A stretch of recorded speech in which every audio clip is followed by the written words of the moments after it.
Légitimité supplémentaire, ça fait quand même 3 mandats qu'on siège au Conseil territorial.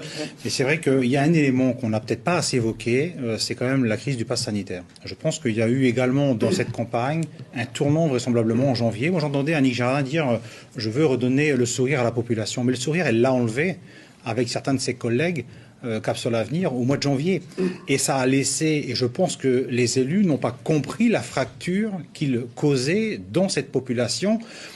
Parce que ça touchait des valeurs philosophiques. La politique, c'est pas seulement un programme politique. Évidemment, il y avait des mesures sanitaires à prendre dans cette campagne contre la lutte contre le Covid.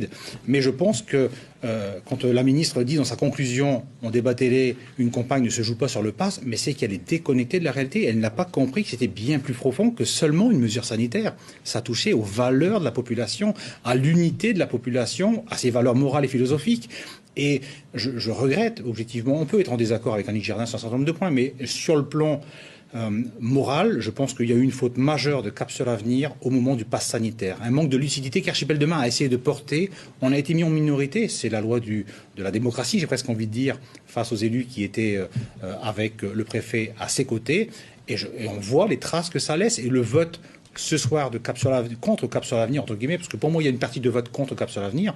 C'est un vote sur le pass sanitaire. On ne peut pas exclure ce pass d'une campagne politique parce que ça n'est pas seulement un programme, des bilans ou des chiffres, c'est aussi la manière d'être et comment on appréhende la population et l'empathie qu'on peut avoir à son égard. Vous partagez cette analyse? Il y a eu un basculement en janvier avec, je vous rappelle, l'agression, une manifestation, puis l'agression du député. Tout à fait. Il y a eu un schisme, il y a eu une grosse fracture au mois de janvier, qui n'a pas été compris par Cap sur l'avenir. Ils n'ont pas vu, mais ils n'ont pas senti vraiment le mécontentement de la population.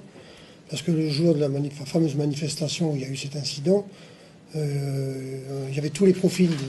Voilà, il y avait des non-vaccinés, des vaccinés. Tout le monde était là pour manifester contre le pass sanitaire. Et puis il y a eu une erreur de débutant de la part du député. Alors le geste, je le condamne évidemment parce qu'on ne s'attaque pas à un élu de la République. C'est une erreur fondamentale. Par contre, quand une deuxième erreur de la ministre qui, dans les 10 secondes, avait déjà envoyé sur Twitter un petit film de l'incident, et c'est parti dans tous les sens.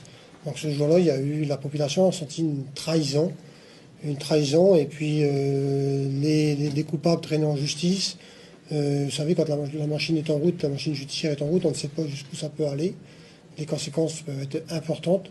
Je pense que si la journée-là, le député n'était pas sorti sur son balcon comme il aurait dû le faire, eh bien cet incident ne serait pas arrivé et peut-être que ça aurait changé le scrutin aujourd'hui. Bien.